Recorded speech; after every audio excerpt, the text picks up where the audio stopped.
السلام علیکم ورحمۃ اللہ وبرکاتہ۔ الحمد للہ رب العالمین، والصلاة والسلام علی سید الانبیاء والمرسلین وعلی آلہ الطیبین الطاہرین واصحابہ الاکرمین الافضلین اجمعین وعلی من احبهم وتبعهم بإحسان الی یوم الدین، اما بعد، فقد قال اللہ سبحانہ وتعالی فی القرآن الکریم: اعوذ باللہ من الشیطان الرجیم، بسم اللہ الرحمن الرحیم، قل لئن اجتمعت الانس والجن على ان یأتوا بمثل هذا القرآن لا یأتون بمثله ولو كان بعضهم لبعض ظہیرا۔ صدق اللہ العظیم۔ عزیزان محترم، حضور نبی مکرم صلی اللہ علیہ وسلم کی سیرت طیبہ جو ہم سماعت کر رہے ہیں، سننے سنانے کی یہ بہت بڑی سعادت ہم کو نصیب ہو رہی ہے۔ چنانچہ اب تک جو ہم گزشتہ حالات سنے ہیں، اعلان نبوت کے بعد سے 4 سالہ جو دور گزرا تھا، اس کے متعلق چند اہم باتیں ہم نے جانی تھی۔ 3 سال تک تو ابتدائی دور حضور صلی اللہ علیہ وسلم نے خفیہ طور پر دین اسلام کی تبلیغ فرمائی، لوگوں کو دین کی دعوت دی چھپکے چھپکے۔ پھر 3 سال کے بعد اللہ کا یہ فرمان نازل ہوا کہ آپ اپنے رشتہ داروں کو دوزخ کے عذاب سے ڈرائیے۔ پھر اس کے بعد حضور نے اپنے سارے خاندان، گھر والوں، سب کو دین کی دعوت پیش فرمائی، اور ان میں سے سب نے حضور صلی اللہ علیہ وسلم کو ابو لہب کے بھڑکانے پر حضور کا انکار فرمایا اور حضور صلی اللہ علیہ وسلم کی بات نہیں سنی۔ الغرض پھر 4 سال جب دور شروع ہوا تو اس کے بعد پھر اللہ کا یہ فرمان نازل ہوا کہ فاصدع بما تؤمر واعرض عن المشرکین، کہ آپ کسی کی بھی پرواہ نہ کریے بلکہ اللہ کا پیغام لوگوں تک پہنچائیے۔ پھر اس کے بعد حضور صلی اللہ علیہ وسلم نے اللہ کا پیغام کھلا کھلا علانیہ طور پر لوگوں کو سنانا شروع فرمایا۔ اب اس کے بعد کفار و مشرکین نے مل کر مسلمانوں پر، حضور پر ظلم و ستم کے پہاڑ توڑے۔ جو بھی مسلمان ہوتے ان کو بڑا تنگ کرتے، بڑا ستایا کرتے۔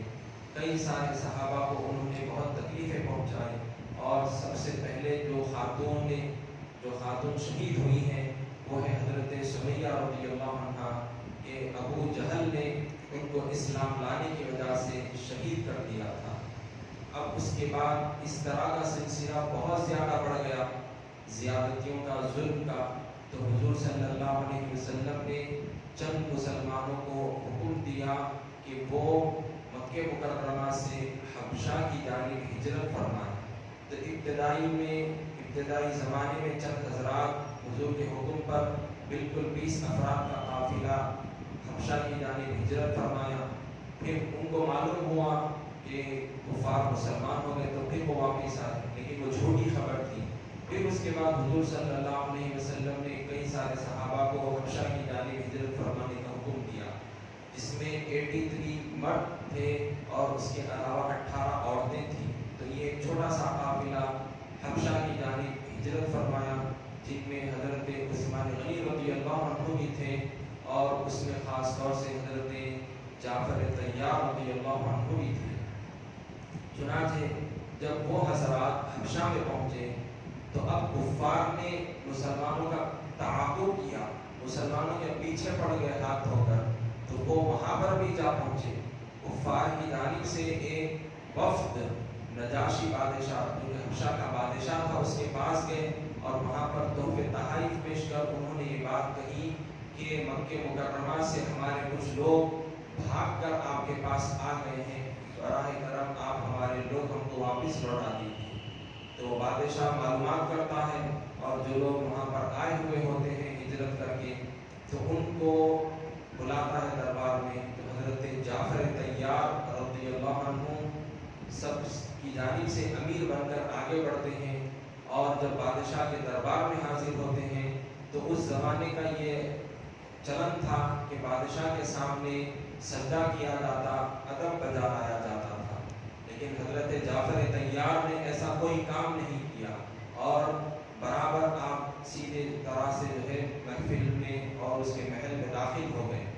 اب یہ دیکھ کر بادشاہ کے درباری غصے میں آ گئے، لیکن بادشاہ نے ان کو خاموش کر دیا، اور پھر کہنے والوں نے کہا کہ تم کو تو بادشاہ کے پاس آنے کے آداب تک نہیں معلوم۔ تو اس کے بعد اب حضرت جعفر طیار رضی اللہ عنہ جو کہ حضرت علی کے بھائی ہیں، تو آپ نے اب اللہ تعالیٰ کا پیغام سنایا، اور پھر ساتھ ہی ساتھ یہ بتلایا کہ ہم پہلے کفر اور شرک میں تھے، ہم گندگی میں پڑے ہوئے تھے، ہم غیر اللہ کی پوجا کیا کرتے تھے، اللہ تعالیٰ کو چھوڑ کر مورتیوں کی پوجا کرتے تھے، لیکن اللہ تعالیٰ نے ہمیں میں سے ایک پیارے رسول کو بھیجا ہے جنہوں نے ہم کو دین کی دعوت پیش کی، اللہ کا پیغام سنایا، اللہ کو ایک ماننے کا حکم دیا، اور ہم ان کی بات مانتے ہیں، ہم ان کو اللہ کا رسول مانتے ہیں، اور اللہ تعالیٰ کو ایک مانتے ہیں، اس کے سوا کسی کو خدا نہیں مانتے، اور ہم صرف اور صرف اللہ ہی کے آگے جھکتے ہیں، کسی اور کے آگے نہیں جھکتے۔ یہ ہمارے نبی کی تعلیمات ہیں۔ تو لہٰذا اب اس کے بعد وہ بادشاہ غور سے سنتا رہا، آپ نے جو تقریر فرمائی، جو باتیں ذکر فرمائی۔ اب ادھر کفار میں سے جو لوگ آئے ہوئے تھے ان میں ابو سفیان بھی تھے، جو کہ پہلے اسلام نہیں لائے تھے، بعد میں اسلام لے آئے۔ تو الغرض وہ کفار کی جانب سے تھے، اور بادشاہ کو ورغلانے لگے، کہا کہ دیکھیے آپ اے بادشاہ سلامت، آپ جو حضرت عیسیٰ علیہ السلام کو مانتے ہیں، تو یہ لوگ جو مسلمان کہتے ہیں اپنے آپ کو، یہ غلط عقیدہ رکھتے ہیں حضرت عیسیٰ علیہ السلام کے تعلق سے۔ تو پھر حضرت جعفر طیار رضی اللہ عنہ نے فرمایا اور سورہ مریم کی تلاوت شروع کی، تو بادشاہ کے اوپر بڑی رقت طاری ہو گئی، چنانچہ اس کی آنکھوں سے آنسو نکل پڑے، جس کا ذکر ہم کو 7ویں پارے کی ابتدائی آیتوں میں ملتا ہے۔ وَإِذَا سَمِعُوا مَا أُنزِلَ إِلَى الرَّسُولِ تَرَىٰ أَعْيُنَهُمْ تَفِيضُ مِنَ الدَّمْعِ۔ تو اس میں ہم کو واقعہ ملتا ہے جس میں یہ بتلایا جا رہا ہے کہ جب بادشاہ نے حضرت جعفر طیار کی تقریر سنی، سورہ مریم جب اس نے سنا تو رو پڑا، آنکھوں سے آنسو نکل آئے۔ تو اللہ تعالیٰ اس واقعے کو یہاں پر ذکر فرما رہا ہے کہ آپ دیکھیں گے کہ جب وہ اللہ رب العزت کے کلام کو سنیں گے تو ان کی آنکھیں آنسوؤں سے لبریز ہوں گی، ان کی آنکھوں سے آنسو جاری ہو جائیں گے۔ الغرض اللہ تعالیٰ نے اس کو 7 پارے کی ابتدا میں ذکر فرمایا ہے۔ اب اس کے بعد حضرت جعفر طیار سے پوچھا گیا کہ آپ عیسیٰ بن مریم کے تعلق سے کیا عقیدہ رکھتے ہیں؟ تو حضرت جعفر نے فرمایا کہ ہم کو ہمارے پیارے نبی نے بتلایا ہے کہ حضرت عیسیٰ علیہ السلام اللہ تعالیٰ کے بندے اور اس کے رسول ہیں۔ اللہ تعالیٰ نے آپ کو بغیر والد کے پیدا فرمایا ہے، اور آپ کی والد محترمہ بی بی مریم دنیا کی بہت نیک خاتون ہے، وہ اللہ کی سچی مخلص بندی ہے۔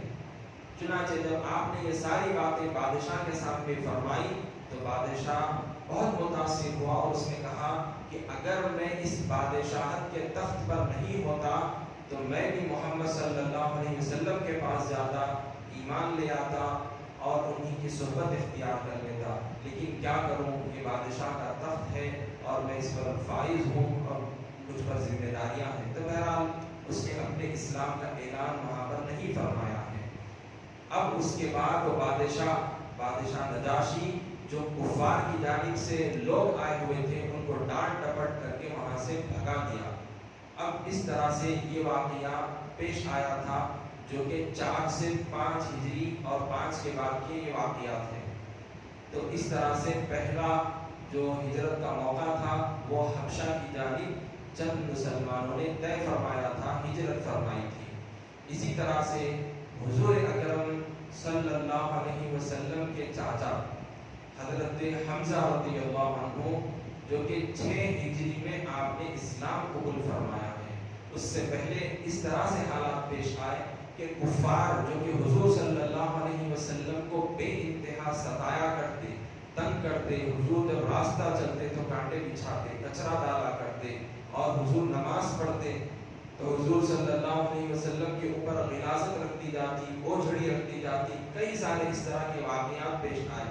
انہی میں سے ایک مرتبہ ایسا واقعہ پیش آیا کہ جب حضور صلی اللہ علیہ وسلم کعبۃ اللہ میں نماز ادا فرما رہے تھے تو ابو جہل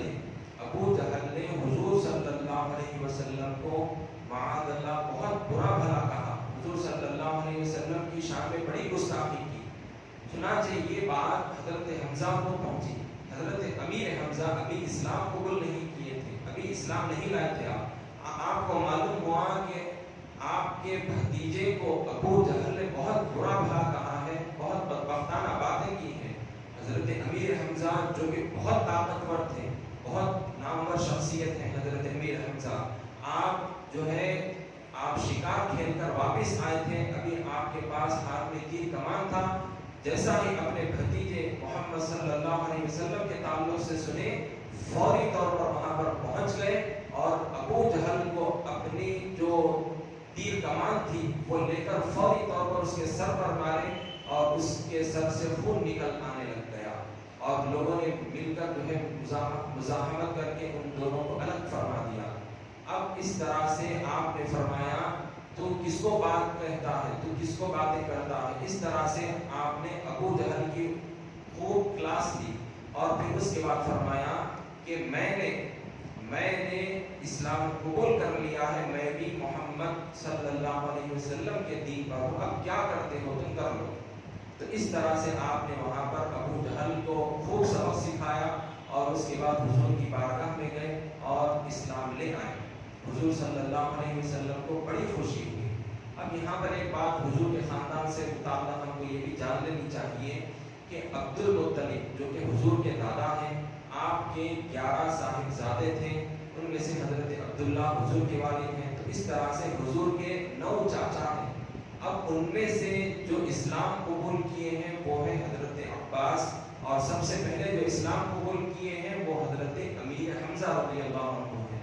حضرت عباس ہجرت کے بعد آپ نے اسلام قبول فرمایا ہے۔ تو اس طرح سے 2 چاچا حضور کے اسلام قبول کیے ہیں، اور ایک جو کہ حضرت ابو طالب ہیں، ان کے متعلق علماء کا کہنا یہ ہے کہ ہم کو سکوت اختیار کرنا ہے، ان کے متعلق کوئی گفتگو نہیں کرنی ہے، کیونکہ حضرت ابو طالب نے حضور صلی اللہ علیہ وسلم کا خوب ساتھ دیا ہے، حضور صلی اللہ علیہ وسلم کی بھرپور آپ نے حمایت فرمائی ہے، لیکن اب آپ کے ایمان کے تعلق سے اختلافات پائے جاتے ہیں۔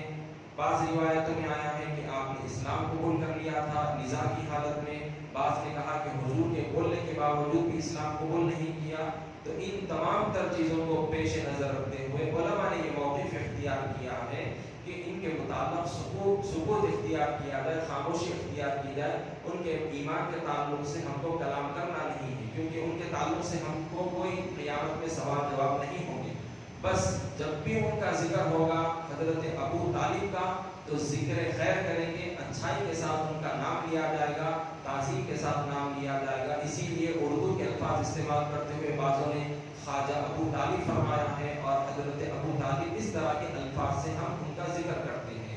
اب بچا ایک چاچا جو کہ ابو لہب ہے، جو کہ کافر ہی رہا اور کفر کی حالت میں ہی مرا، جو کہ اسلام کا کٹر دشمن تھا۔ اب جو ماں باقی جو حضور کے چاچا تھے، 9 میں سے یہ 4 حضرات ہیں جو کہ 2 اسلام لے آئے تھے، ایک کے تعلق سے سکوت رکھنا ہے اور ایک کافر ہے۔ ماں باقی کے جو 5 حضرات تھے وہ اعلان نبوت سے پہلے ہی ان حضرات کا انتقال ہو چکا تھا۔ تو الغرض اس طرح سے حضرت امیر حمزہ رضی اللہ عنہ 6 ہجری میں اسلام قبول فرمائے، اور آپ کے اسلام لانے کے فوری ساتھ ہی تیسرے روز حضرت عمر فاروق رضی اللہ عنہ نے بھی اسلام قبول فرمایا۔ اور آپ کے تعلق سے یہ بات بڑی مشہور ہے، روایتوں میں ہم کو ملتا ہے کہ حضور صلی اللہ علیہ وسلم نے 2 لوگوں کے حق میں دعا فرمائی تھی کہ اے اللہ ابو جہل کے ذریعے یا پھر حضرت عمر کے ذریعے سے اسلام کو غلبہ عطا فرما، طاقت اور قوت عطا فرما، ان کو اسلام کی دولت سے مالا مال فرما۔ اب حضور کا دل خاص طور سے حضرت عمر کی جانب تھا، اور بعض روایتوں میں یہ بھی آیا ہے کہ خاص کر حضرت عمر کا نام لے کر حضور نے دعا فرمائی تھی۔ تو بالآخر اللہ سبحانہ و تعالیٰ نے حضرت عمر فاروق رضی اللہ عنہ کو یہ توفیق نصیب فرمائی کہ آپ بھی مشرف با اسلام ہوئے۔ آپ کے اسلام لانے کا واقعہ بھی بڑا مشہور ہے، چنانچہ 6 ہجری کے واقعے میں ہم کو یہ چیز بھی ملتی ہے کہ آپ حضور صلی اللہ علیہ وسلم کو معاذ اللہ قتل کے ارادے سے تلوار لے کر گھر سے نکل پڑے تھے۔ راستے میں آپ کو پتہ چلا کہ آپ کے بہن جن کا نام فاطمہ بنت خطاب ہے اور بہنوئی سعید بن زید ہیں، تو ان حضرات کے ایمان لانے کے مطابق فرمایا گیا تو آپ فوری طور پر اپنے بہن کے گھر کو پہنچ گئے اور جا کر دستک دی، دروازہ کھٹکھٹایا تو اندر سے قرآن کریم کی تلاوت کی آواز آنے لگی، کیونکہ وہ حضرات جو اسلام لے آئے تھے ان کے بہن اور بہنوئی قرآن کریم کی تلاوت کر رہے تھے۔ چنانچہ جیسا ہی حضرت عمر کی آواز سنی فوری طور پر اس کو اٹھا کر رکھ دیے اور جو معلم ان کو سکھا رہے تھے ان کو چھپا دیا، اور جیسا ہی حضرت عمر گھر میں داخل ہوئے دروازہ کھلتے ہی فوری طور پر اپنے بہنوئی سعید بن زید کے اوپر ٹوٹ پڑے اور ان کو خوب مارا۔ حضرت فاطمہ بنت خطاب آپ کی بہن جب بچاؤ کے لیے آگے بڑھی تو آپ کو بھی ایک تھپڑ مار دیا، جس کی وجہ سے آپ کے کان سے خون نکلنے لگ گیا تھا۔ بہن کی یہ حالت دیکھ کر بڑے بے چین ہو گئے اور فوری طور پر ہٹ گئے، اور بہن کے زبان سے یہ الفاظ جاری تھے کہ بھائی آپ کچھ بھی کر لیجئے، ہم کو مار دیجئے جان سے، لیکن اللہ نے جو ایمان کی دولت نصیب فرمائی ہے ہم اس سے پیچھے نہیں ہٹیں گے، ہم اس پر قائم ہیں، آپ جو چاہے کر لیجئے۔ حضرت عمر کے اوپر بڑی ہیبت طاری ہو گئی۔ پھر آپ نے فرمایا کہ ٹھیک ہے، آپ لوگ کیا پڑھ رہے تھے ذرا مجھ کو تو بھی سناؤ۔ چنانچہ آپ کے سامنے قرآن مجید کو پیش فرمایا گیا، جو کچھ بھی ان کے پاس موجود تھے وہ چیزیں جو اللہ تعالیٰ نے اب تک جو قرآن کریم نازل فرمایا تھا تو صحابہ ان کو لکھ لیا کرتے تھے، انہی میں سے چند چیزیں آپ کے پاس تھی جو کہ سورہ طٰہٰ بھی تھی۔ چنانچہ حضرت عمر فاروق رضی اللہ عنہ نے جب یہ سورہ طٰہٰ پڑھی تو آپ کے اوپر بڑا لرزہ طاری ہو گیا، آپ کے دل کی دنیا بالکل بدل گئی۔ اس کے بعد آپ نے فرمایا کہ حضور سے میں ملاقات کرنا چاہتا ہوں، حضور کہاں پر ہے؟ تو پتہ بتایا گیا کہ دار ارقم میں حضور تشریف فرما ہے۔ چنانچہ آپ فوری طور پر اپنے بہن اور بہنوئی کے گھر سے فوری وہاں پر روانہ ہو گئے حضور سے ملاقات کے لیے، اور جا کر وہاں پر کھٹکا مارتے ہیں تو فرمایا جاتا ہے کہ کون ہے؟ تو آپ فرماتے ہیں کہ میں عمر ہوں۔ چنانچہ سارے صحابہ جو اندر موجود تھے بڑے گھبرا جاتے ہیں، کیونکہ حضرت عمر بہت غصے والے، بہت بہادر، بہت طاقتور شخصیت تھے۔ چنانچہ سب لوگ سہم گئے کہ عمر کیوں آئے ہیں، پتہ نہیں اگر ہم پر حملے کی نیت سے آئے ہوں گے، ہر کوئی کچھ نہ کچھ کہہ رہا ہے۔ تو حضور نے فرمایا کہ گھبرانے کی کوئی بات نہیں۔ پھر حضرت امیر حمزہ نے فرمایا کہ اگر وہ اچھی نیت کے ساتھ آئے ہیں تو ہم ان کو ویلکم کریں گے، خوش آمدید کہیں گے، اگر وہ بری نیت سے آئے ہیں، برے ارادے سے آئے ہیں تو ان کا کام تمام کر دیں گے۔ تو اس طرح سے حضرت امیر حمزہ رضی اللہ عنہ دروازہ کھولتے ہیں اور پھر حضرت عمر داخل ہوتے ہیں، حضور سے ملاقات کرتے ہیں اور اپنے اسلام لانے کا اعلان فرماتے ہیں، کلمہ طیبہ پڑھتے ہیں، اشہد ان لا الہ الا اللہ و اشہد ان محمدا عبدہ ورسولہ۔ جیسا ہی آپ یہ پڑھتے ہیں، شہادت دیتے ہیں، تو حضور خوشی کے مارے نعرے تکبیر فرماتے ہیں اور سارے حضرات اللہ اکبر فرماتے ہیں۔ حضور بھی بلند آواز سے اللہ اکبر کا نعرہ لگاتے ہیں، جس سے صفا و مروہ کی پہاڑیاں گونج اٹھتی ہیں۔ تو اس طرح سے 6 ہجری میں حضرت عمر فاروق رضی اللہ عنہ کے اسلام لانے کا واقعہ بھی پیش آیا ہے۔ اب یہاں پر ایک اور اہم چیز، چند باتیں قرآن سے تعلق رکھنے والی، کیونکہ حضور صلی اللہ علیہ وسلم نے اپنے نبی ہونے کا اعلان فرمایا، اور یہ بات سب کو معلوم ہے کہ جب کوئی بات کہی جاتی ہے تو جب سامنے والا دلیل بھی مانگتا ہے کہ کیا دلیل ہے، کیا پروف ہے، تو اللہ تعالیٰ نے جو اپنے نبیوں کو بھیجا ہے دنیا میں، جب ان حضرات نے اپنے نبی ہونے کا اعلان فرمایا تو لوگوں نے جب بطور دلیل کوئی چیز مانگی تو اللہ تعالیٰ نے اپنے پیغمبروں کے ذریعے سے کچھ معجزات ظاہر فرمائے جو کہ ان کے نبی ہونے کی دلیل ہے۔ اور معجزہ یاد رکھ لیجیے کس کو کہا جاتا ہے؟ ایسے خلاف عادت کام کو کہا جاتا ہے جو انبیاء و مرسلین علیہ السلام سے واقع ہوتے ہیں، اور کرامت جو ہوتی ہے وہ بھی خلاف عادت کام کو کہا جاتا ہے جو اللہ والوں سے، نیک اللہ کے بندوں سے صادر ہوتی ہے، اور معجزہ انبیاء اور رسل سے ظاہر ہوتا ہے۔ اسی طرح سے اور ایک اصطلاح ہے، وہ ہے ارہاسات۔ ارہاسات یعنی اعلان نبوت سے پہلے، اعلان نبوت سے پہلے جو انبیاء و رسل سے جو خلاف عادت کام صادر ہوتے ہیں ان کو ارہاسات کہا جاتا ہے۔ حضور صلی اللہ علیہ وسلم کے ذریعے سے بھی کئی ساری چیزیں نبوت سے پہلے پیش آئی تھی جو کہ بہت ہی خلاف عادت واقعات تھے، تو اس کو ارہاسات کہا جائے گا۔ اعلان نبوت کے بعد جو خلاف عادت کام پیش آئے تھے ان کو معجزات کہا جاتا ہے۔ کرامت اللہ والوں سے ہوتی ہے، اور ایک ہوتی ہے اصطلاح میں ہم کو یہ چیز ملتی ہے استدراج، اس کو جادو کہا جاتا ہے۔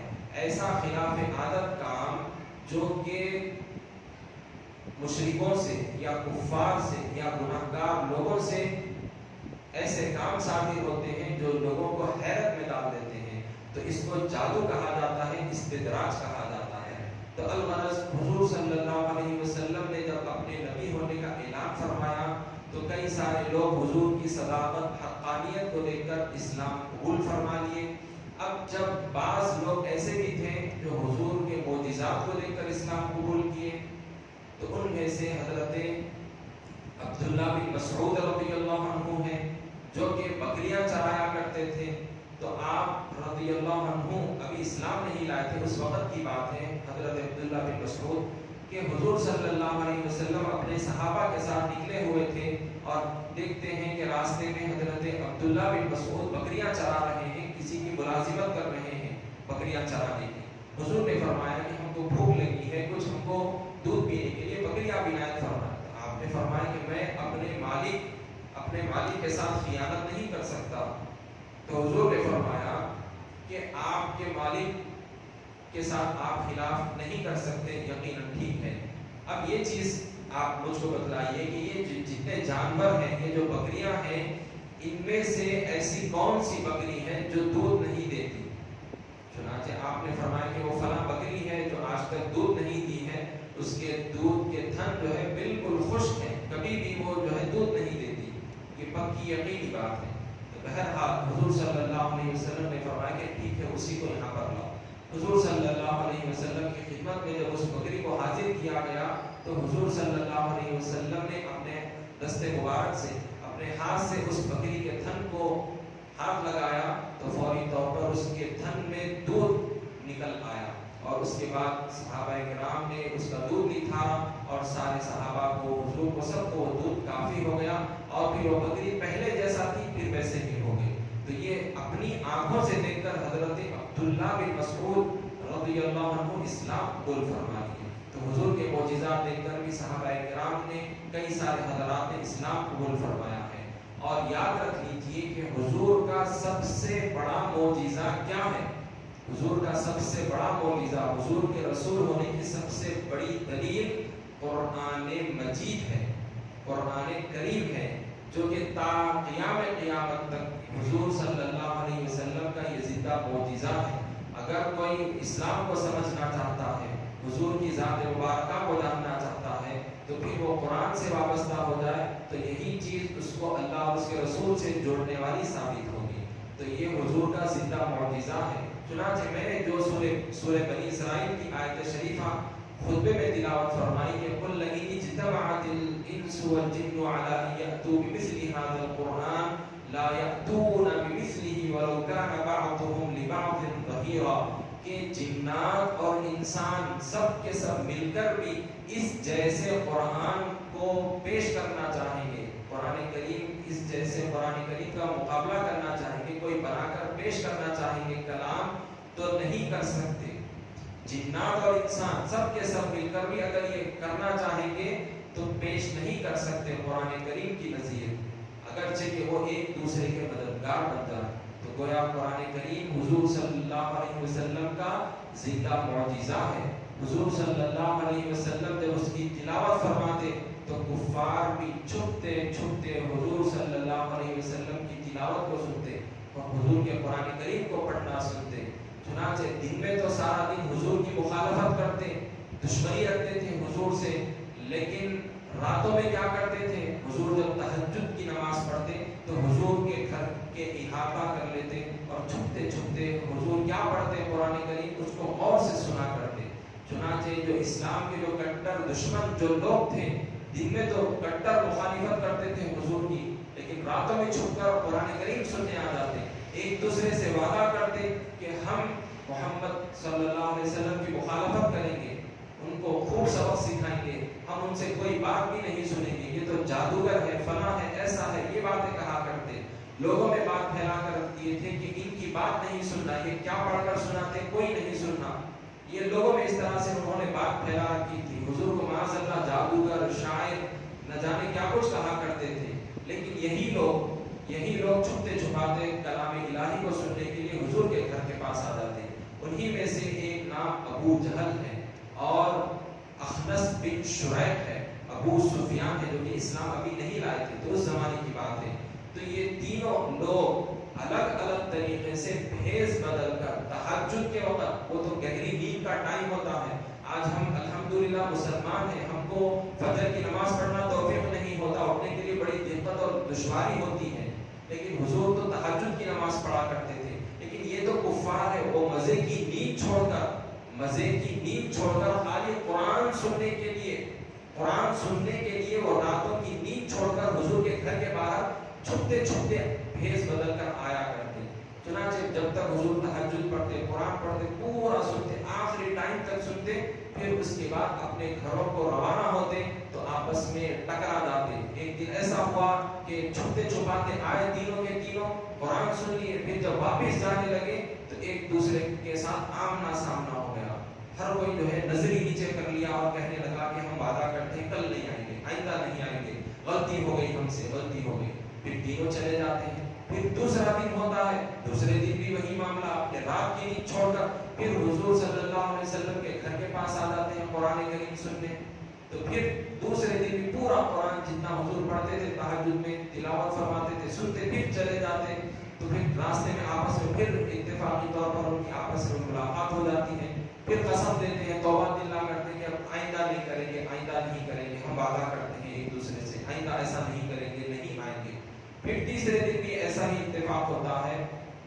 چنانچہ پھر تیسرے دن بھی جب وہ واپس ہوتے ہیں آپس میں ملاقات ہو جاتی ہے. اب اس کے بعد اخنس بن شریح کہتا ہے اور اپنی لاٹھی لے کر ان سے پوچھتا ہے، ابو سفیان سے، ابو جہل سے، کہ یہ تو بڑا سچا شخص ہے، یہ جو تلاوت کرتے ہیں اس کے اندر بڑی مٹھاس ہے، چاشنی ہے، ان کا کہنا بالکل سچا ہے، یہ بالکل بڑے سچے ہیں.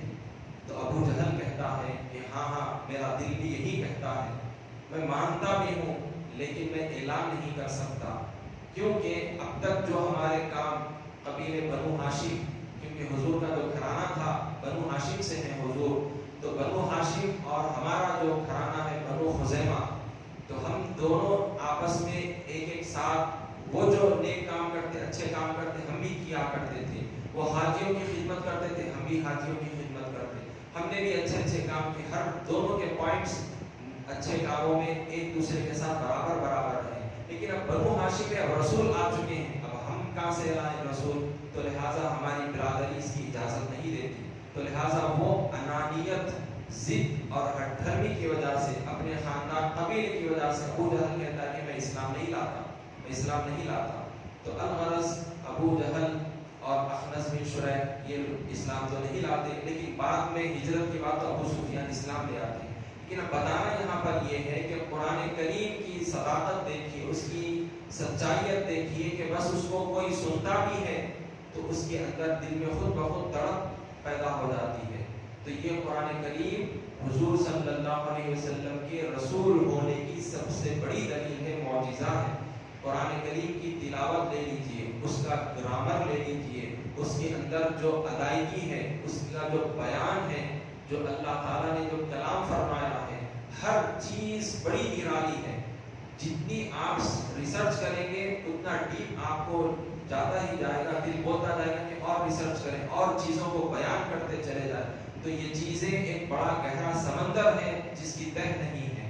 تو اس طرح سے یہ قرآن کریم حضور صلی اللہ علیہ وسلم کے رسول ہونے کے لیے سب سے بڑی دلیل ہے، حضور کا زندہ معجزہ ہے. اسی طرح سے حضور صلی اللہ علیہ وسلم کا یہ عمل بھی تھا کہ اب کفار مکہ تو حضور کو بڑا ستاتے تھے، اسلام نہیں لاتے تھے. اب چند حضرات اسلام قبول کر لیے تھے. اب ان میں سے حضرت امیر حمزہ بھی تھے جس سے مسلمانوں کو بڑی طاقت ملی. حضرت عمر بھی اسلام میں داخل ہو گئے، مسلمانوں کو اور زیادہ طاقت اور قوت ملی. اور حضرت عمر کے تعلق سے یہ بات بھی ذکر کی گئی ہے کہ حضرت عمر فاروق رضی اللہ عنہ 6 ہجری میں آپ نے اسلام قبول فرمایا تھا. تو اس وقت مسلمانوں کی تعداد آپ کو ملا کر 40واں نمبر پورا ہوا تھا، 40 حضرات اسلام میں داخل ہوئے تھے۔ اس طرح کی ایک روایت ہم کو یہ بھی ملتی ہے۔ تو الغرض حضور صلی اللہ علیہ وسلم کبھی بھی کفار مکہ کے آگے نہیں جھکے، ہمت نہیں ہارے، حالانکہ ان لوگوں نے حضرت ابو طالب کے پاس جا کر حضور صلی اللہ علیہ وسلم کے تعلق سے بڑی پیشکشیں کی۔ حضور کے سامنے بھی آ کر انہوں نے کہا کہ اے محمد صلی اللہ علیہ وسلم، آپ کو کیا دولت ہونا ہے بولیے، ہم دینے تیار ہیں، آپ جو بولے ہم دینے تیار ہیں۔ آپ کو جو قبیلے کی لڑکی چاہیے، جیسی خوبصورت لڑکی چاہیے، ہم پیش کرنے کے لیے تیار ہیں۔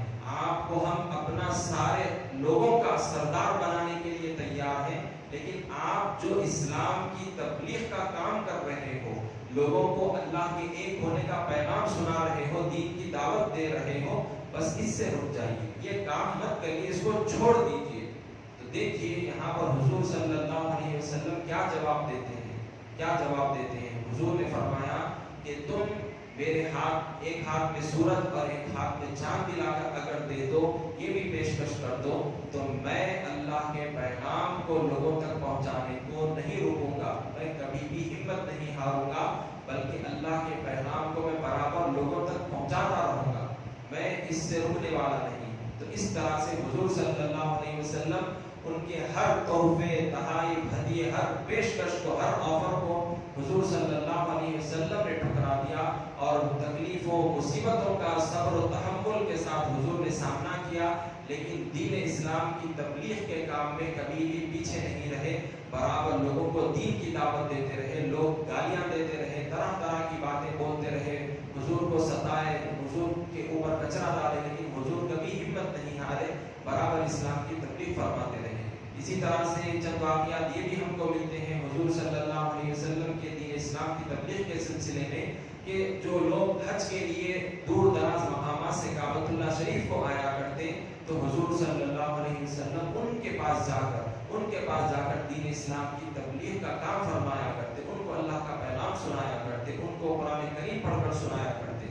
لیکن کفار کا یہ حال تھا کہ حضور کے پیچھے انہوں نے ایسے لوگوں کو لگا دیا تھا کہ حضور جہاں پر بھی جاتے تو معاذ اللہ وہ لوگ حضور کے متعلق لوگوں کے سامنے کہا کرتے یہ تو جادوگر ہے، معاذ اللہ، اس طرح کی باتیں وہ لوگ کہا کرتے، لیکن حضور ہمت نہیں ہارتے، برابر لوگوں تک یہ پیغام پہنچانے کا کام فرمایا کرتے۔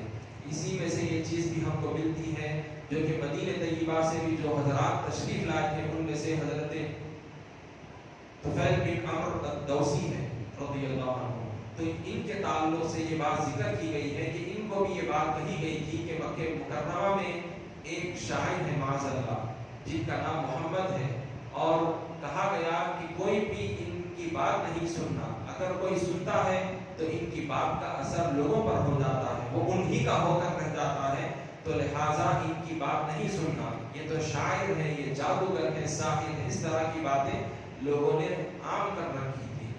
تو حضرت طفیل جو کہ بہت بڑے شخصیت تھے، قبیلے کے سردار تھے، جب آپ بھی تشریف لائے حج کے لیے تو آپ بھی جو ہے لوگوں کی باتوں میں آ کر دور رہنے لگ گئے تھے، لیکن آپ کے دل میں یہ بات پیدا ہوئی کہ میں تو ایک سمجھدار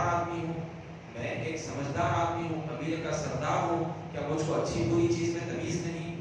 اب جس شخصیت کے بارے میں جو بات کہی جا رہی ہے، آخر میں بھی کچھ ان سے کچھ سن لوں کہ وہ بات کیا کر رہے ہیں، کیا کہہ رہے ہیں، اگر وہ حقانیت ہے، سچائیت ہے تو اس میں اس قبول کرنے میں کیا حرج ہے، اگر وہ خراب ہوگی تو اس کو فوری طور پر رد کر دوں گا میں۔ چنانچہ حضور صلی اللہ علیہ وسلم کے پاس آئے، حضور صلی اللہ علیہ وسلم نماز پڑھ رہے تھے، قرآن کریم کی تلاوت فرما رہے تھے، قرآن سن کر بہت متاثر ہوئے حضرت طفیل، اور اس طرح سے حضور کے اور قریب ہو گئے۔ پھر حضور جب نماز سے فارغ ہوئے تو اس کے بعد حضور صلی اللہ علیہ وسلم سے سوالات کرنے لگے، حضور اب ان کو دین کی دعوت پیش فرمائے اور اللہ کے ایک ہونے کا پیغام سنایا کہ اللہ ایک ہے، اس کے سوا کوئی معبود نہیں ہے، اللہ ہی کی عبادت کی جائے، ہر چیز کا پیدا کرنے والا خالق و مالک اللہ رب العزت ہی ہے۔ اور پھر قرآن کریم کی جو صورتیں جو اب تک نازل ہو چکی تھی حضور کو پڑھ کر سنانے لگے، تو ان کی دنیا ہی بدل گئی، اور وہ پھر اسلام میں داخل ہو گئے، اور پھر حضور صلی اللہ علیہ وسلم سے دعائیں دیے، اور کوئی ایسی نشانی آپ نے حضور سے مانگی کہ جب میں اپنے قبیلے میں جاؤں تو میں وہاں پر ان کو دین کی دعوت پیش کروں تاکہ وہ لوگ بھی اسلام قبول کرنے اور اسلام میں داخل ہو جائیں. تو لہذا مجھ کو کوئی چیز عطا فرما دیجیے. حضور نے ان کے حق میں دعا فرمائی اور اللہ تعالیٰ نے ان کے ذریعے سے ایسی کرامت ظاہر فرمائی کہ آپ جب قبیلے میں گئے تو ایسی نشانی ظاہر ہوئی کہ آپ کے کولڈے سے روشنی نکلنے لگی. جو کوئی بھی پکڑتا تو ہر چیز اس کو صاف شفاف نظر آنا شروع ہو جاتی تھی.